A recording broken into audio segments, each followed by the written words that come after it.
Yeah, the that the New York Giants market. Yeah. are in. And you look at all this money that's going around, but then you look at the players and how much the players are making. And the number one argument that people talk about when we start saying that, the way that we treat the players, we treat them as modern day slaves. The number one argument is, well, we pay them millions. But you compare the millions to the billions that you're getting, right? That these the owners, quote unquote, are worth. And then you talked about what they put their bodies through, especially after what was it? What is it? CTE, the CTE scandal, that the NFL tried to sweep up under the rug, like it didn't happen. And so, the first thing we always talk about is player safety. And so, all these millions that these players making, is it worth it compared to the quality of life that they end up living afterwards? Right. Because football for most players is about 5 years. The average NFL career is like 4 years. Yeah. And so, even our best outside of Tom Brady, our best, the average career for them is like about 10 years, 10, 11 years, and then they hang it up. But and so you start playing football professionally at the age of 22. So by the age of 33, you banged up. 33 to me is still young, because I'm on the other side of 33, and you still got a lot of years left. It's young. I mean, it's young in age, but you got to think how them guys feel after playing 10 years in the league, 6, 7 years, and getting banged up every week. Man, I don't know. And see, you talking about 10 years in the league, plus the additional 3 to 4 years in college. Right. The 4 years in high school, and then any additional years. All that trauma on the brain, it take a toll. All that trauma on your body. It takes a toll. And, my kids, they don't, my son, he's too young to play football, but both my kids, they play basketball each and every weekend. And, the aches and pains that they have just from playing basketball. Right. So imagine having to hit somebody each and every week. Practice. Every day. And we still got these old school coaches that we need to hit in practice. Yeah. And so over time, ain't enough money in the world, and we not considerate of the abuse on their bodies, and so that's where I'm coming from as far as this slave mindset that I'm not concerned about this abuse. And then this next man up, they put your body through that, and then when you ain't able to perform, guess what? They toss you to the side, and they go to the next man like you don't matter. It's like you're not a person. And piece of property. And I'm sorry, people, that is treating your team. They care for you as long as you there and you playing and you healthy. They care for you. Right. They'll come out in the press conference and say, "Oh, we're gonna do everything we can." But and as long as you don't make waves, right? Don't make no ripples in the water. Don't ruffle nobody's feathers. You know what I'm saying? Don't argue with the team representatives. Don't bring any bad press to the team. So I don't know. And I compare it to the NBA where it's so different. Right. The NBA is so different. It's like they really care about the players. And the NBA making way more money than the NFL. Where the players are. Well, here's the argument that people will say. Well, people, I mean owners. I wasn't trying to put your business out there, but I'm doing it now. But they'll say, an NBA roster is 15 people. And an NFL roster, the active roster, that's 53 people I got to pay. But for me, the big difference is an NBA contract or even a baseball contract, most of that money is guaranteed. I'm going to get this money. But with the NFL, unless you that franchise player or, one of those top 10 quarterbacks in the league, your money ain't guaranteed. The team can get rid of you. You might go to sleep and be traded in your sleep. Right. And you don't have a say-so. You find out when the whole world find out on Twitter on that ESPN, that you been traded. ESPN and find out you done got traded. They ain't even got the balls to come to you and say, now. Hey, wake him up and let me tell him I'm about to trade him. Right. Wake me up. You don't know my number. You can't call me and tell me what's going on, but that's the power of the owner. You know what time I'm going to show up at the office. You know what time practice is. Call me and let me know. Right. Be a man and come and tell me to my face that, hey, This is the deal that we're working on. Or let me know that you're working on a deal. But you will be highly offended if somebody did you the same way. Like, if I'm trying to work a side deal, I'm trying to get traded. Oh, talk about the players. Yeah, if I go do it myself, y'all feel some kind of way. Right. But you can trade. Yeah, it's not. The balance of power is off. Right. It's like it's the same thing in college football. So, like, same thing. You know, I'm on scholarship, but the school can decide I'm gonna withdraw your scholarship because there's somebody else I want to recruit. That's better than next man up. That's what I just said. But if I want to go to another team because I'm not getting the playing time, I gotta jump through hoops. I gotta go through the NCAA and I gotta find all these. I gotta go through the coach first. Like, coach, can you release me? Right. It's just. And then they gotta sit out a year. Now that depends on the situation, right? Because they have had guys to transfer and able to play immediately. So that depends on the situation, and I don't know what determines whether a player can play right then versus wait a year. So I don't know. But you know, they still need approval of the coach that they're leaving from to be able to do that. Yeah. And so a lot of times coaches feel some type of way. And I think they'll blackball you.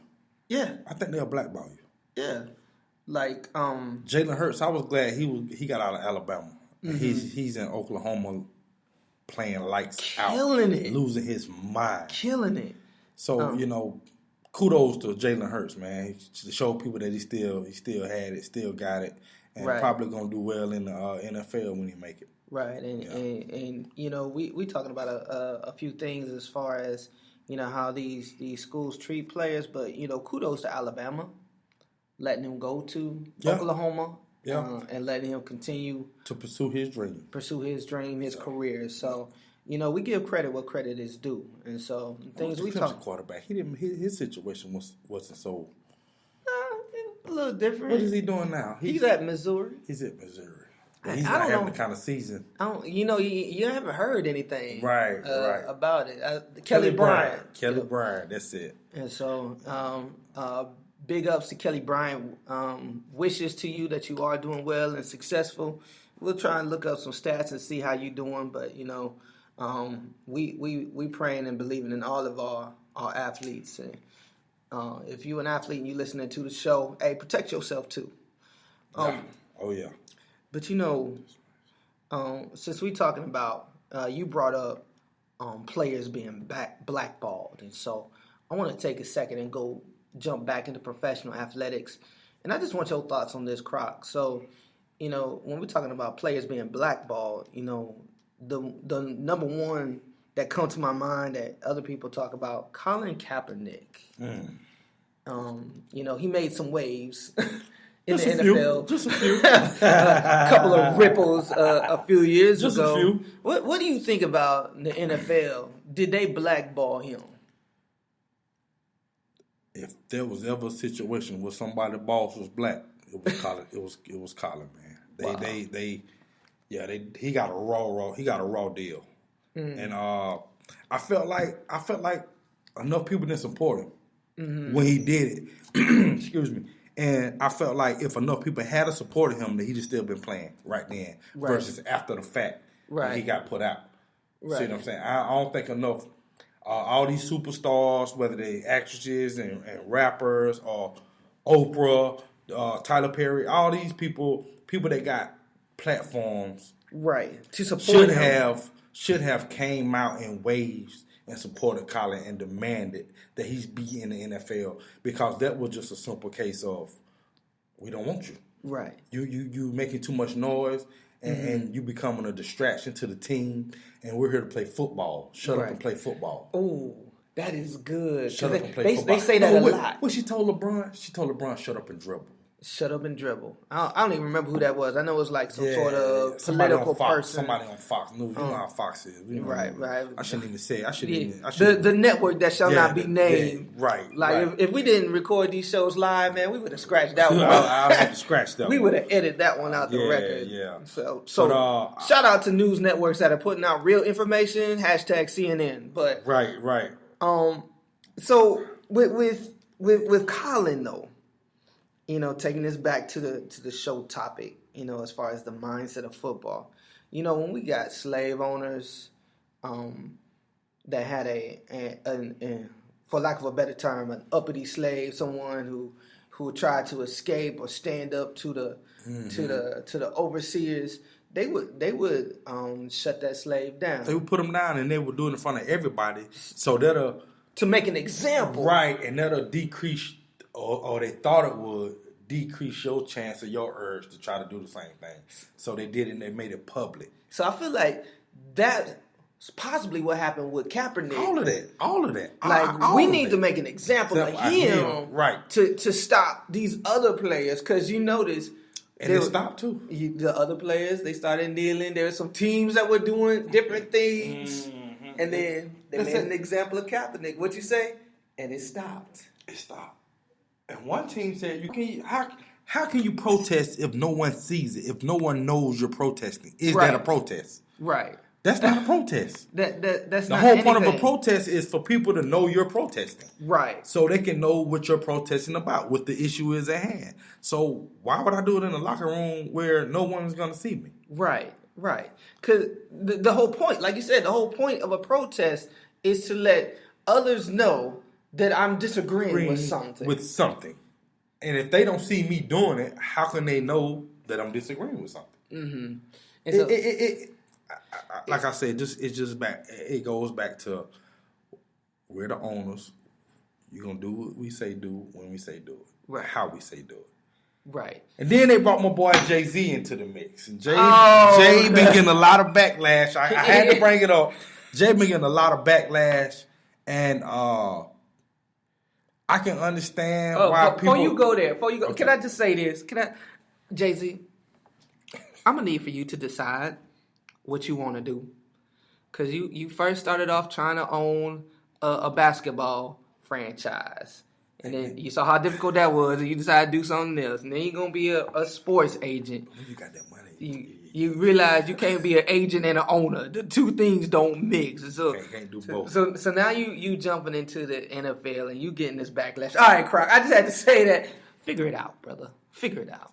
well, Doc. When you got them streams of income like that, you gotta feed. You gotta keep feeding that. That's that Beyonce money. And I think Jay just find different avenues to bring light to some situations. Even like with the sports agent, his whole thing was, I want to show young guys how to manage their money. Right. I'm not making no money off of them. Right. I seen on the interview, I forgot where it was. It might have been on David Letterman or something. But he said he wasn't in it to make money. He was in it to save people from blowing they hard-earned money that they didn't beat their bodies. They didn't. You didn't put your body through all the turmoil for all these years, and then when you finish, you can't even enjoy it. That's even worse. Right, because we got all these agents out here. Right.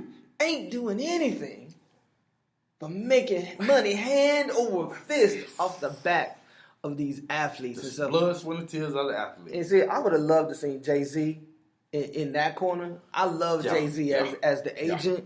Because one, players love to be represented by somebody that they know and they follow. And so they feel like they can trust. And so somebody from our own community, like you were saying, that's not trying to make money off of these young guys. Just trying to educate. I'm trying to educate and to help. And conversely, we're talking about, how we treat these athletes. And, we got these agents that act like predators. And so they don't care if I'm going to mess up somebody's eligibility. Because you think, if you got a kid that's coming out the projects, that's all he knows, the projects. Yep. Football was his way out. Basketball was his way out. Parents probably, let's just be, I'm not speaking down on anyone, and I don't know the numbers, but a lot of these football players come up in rough situations. Right. And the parents don't be halfway educated, some of them. Right. So you got a agent coming to you, and you looking like, you can't read no contract. You don't know. The agent coming to you with a car, pull up in a car. Money, this is yours. Cash money. Look in the glove box. That's yours. That's stacked. I can't get it to you. That's yours. But it's in the car. But you can borrow this car. Now you signed with me. Yeah. Well, it's yours. And so, I applaud Jay-Z in his efforts in what he was doing, but I just don't agree with him signing with the NFL. Right. Well, I felt like